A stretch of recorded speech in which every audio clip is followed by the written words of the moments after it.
What can the coffee industry teach us about productivity? Whether you're a coffee aficionado or a tea sipper, these tips are for you.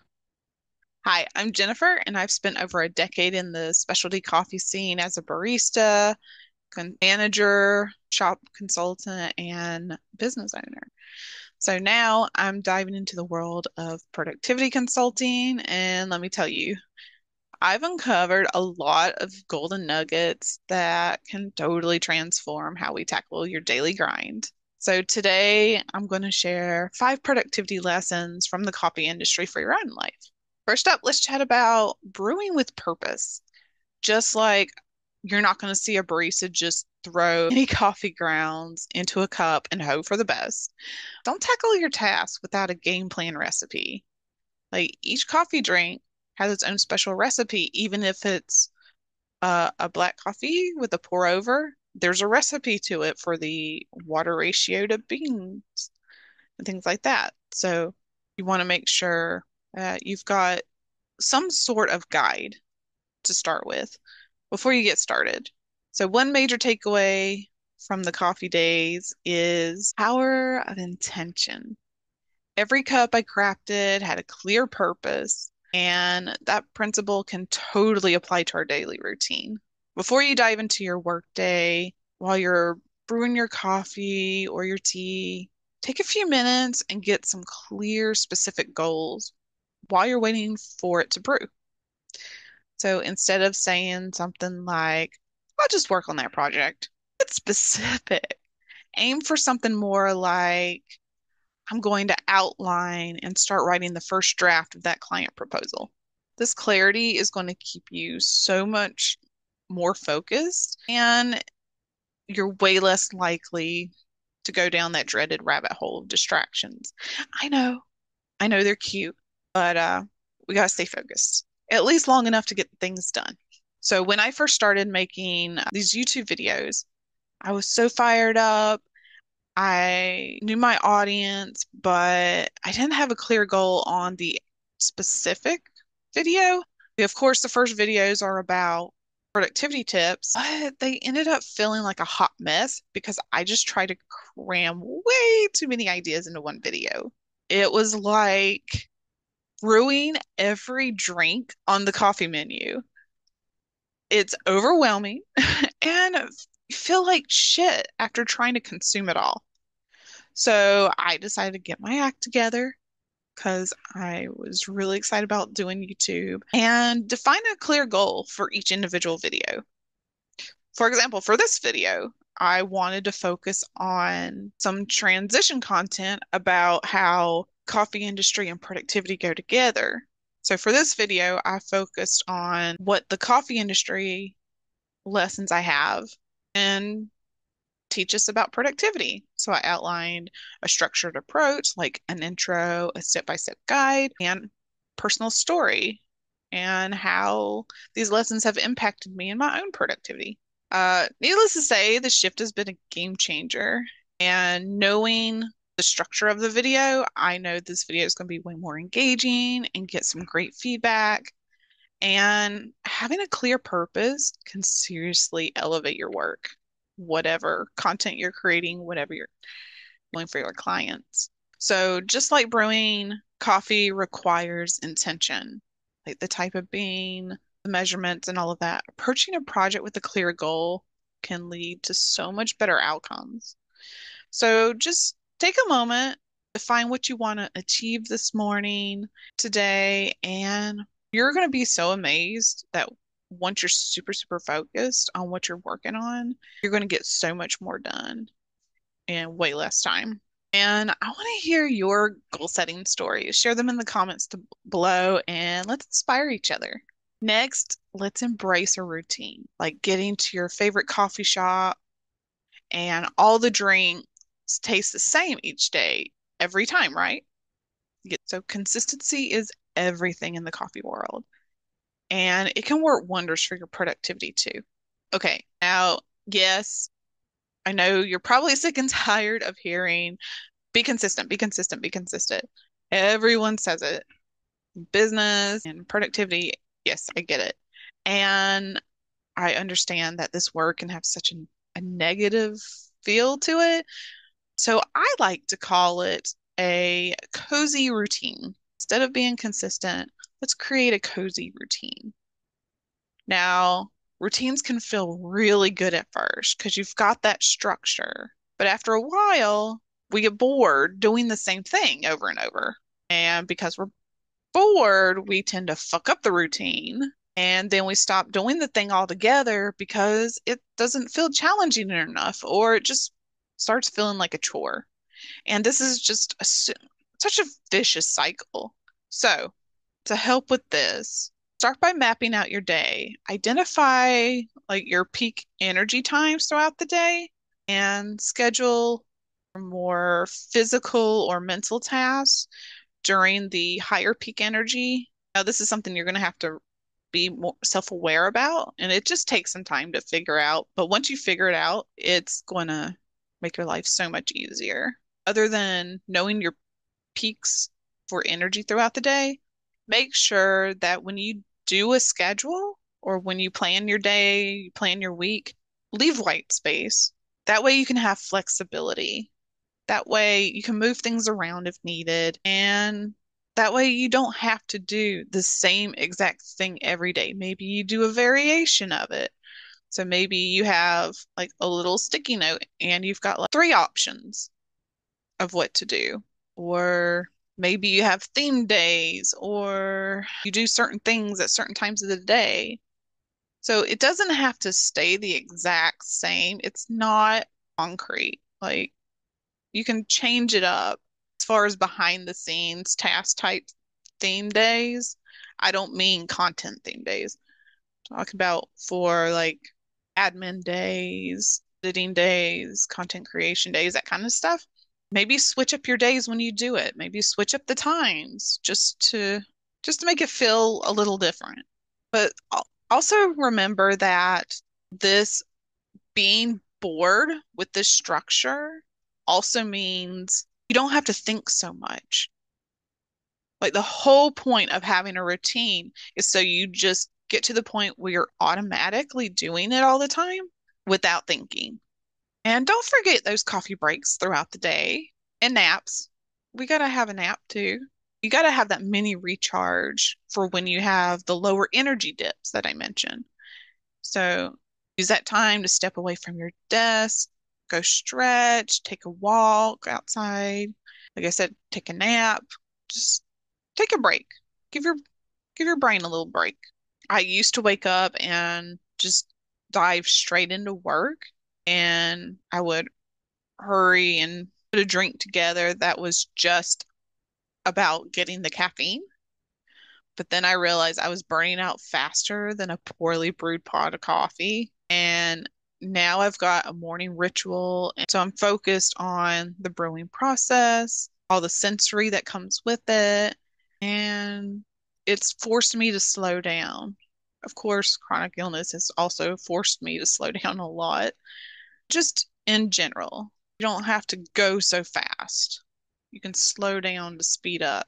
So now I've got this amazing morning ritual. I've got my coffee, and yes, it's black coffee. And yes, the caffeine helps, but that's like a bonus side effect, I guess you can call it, because it's not about the caffeine. Yes, the caffeine helps, but it's more about the process of brewing your coffee and getting ready for the day. So if you're looking for a routine that works for you, try documenting a daily schedule for a week and adjust as needed. It's, like I said, nothing set in stone. It's experimental.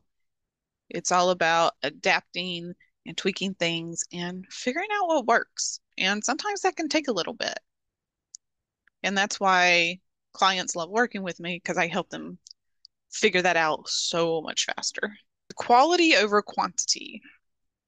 So in the specialty coffee business, it's all about those high quality beans, working with the farmers, making sure get the best out of their beans because they work so hard to grow them and just make the best. And experimenting with brewing techniques to bring out all the best nuances and flavors. natural flavors from the coffee beans. So why should your work be any different? Instead of cranking out a million little mediocre tasks, channel your inner coffee connoisseur and focus on delivering your best work.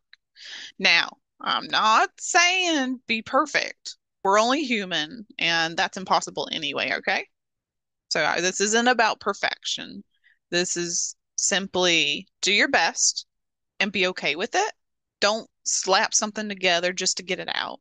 Instead, take your time and give each task the attention it deserves. And as each time you take action, you get better each time anyway.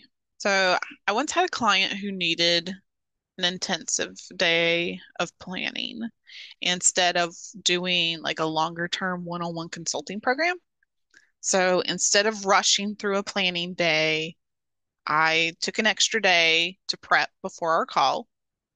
I sent them questions to fill out really thoroughly. So that way, when we did have our planning day, it was very focused and concise, and we were able to get so much done. And of course, client was very happy. And not only did this lead to new clients down the line, it was also a new service. And now I love doing VIP days. So if that sounds like something you might want to do, let me know. But when you finish a task, a project, just take a moment to celebrate. No matter how small it might feel, like everything is significant. You took action, you made progress, and that's worth celebrating. Reflect on what you did well and how you can replicate that success in future tasks. So, something I love about business and content creation is we get to be adventurous. We get to adapt and experiment.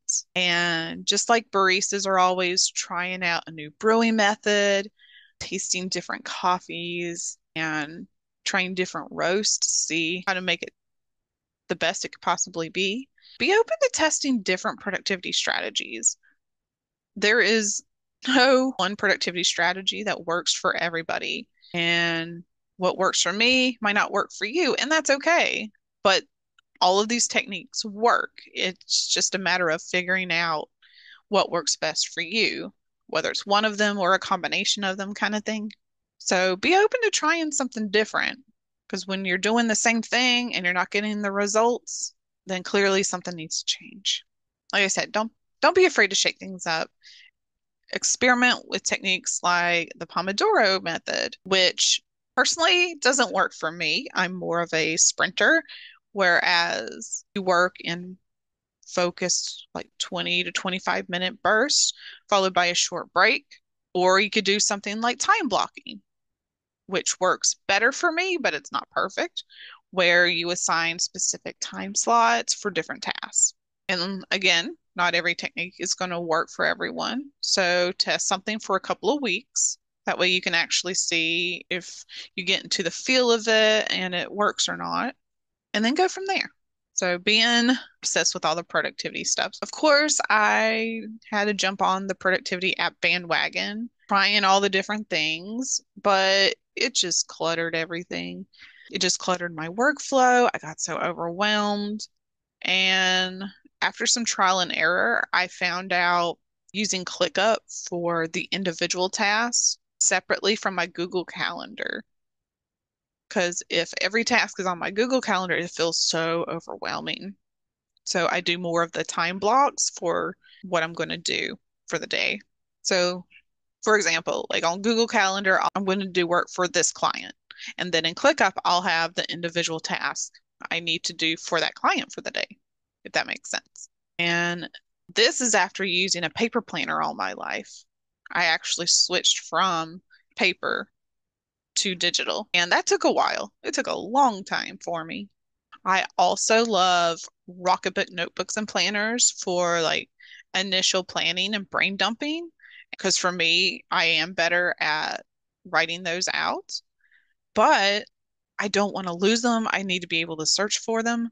So I love Rocketbook because I can make my written notes and plans digital, and then I can search for it, which is so cool. So let me know in the comments if you want a full list of all my favorite productivity tools where that help me run my business and create content.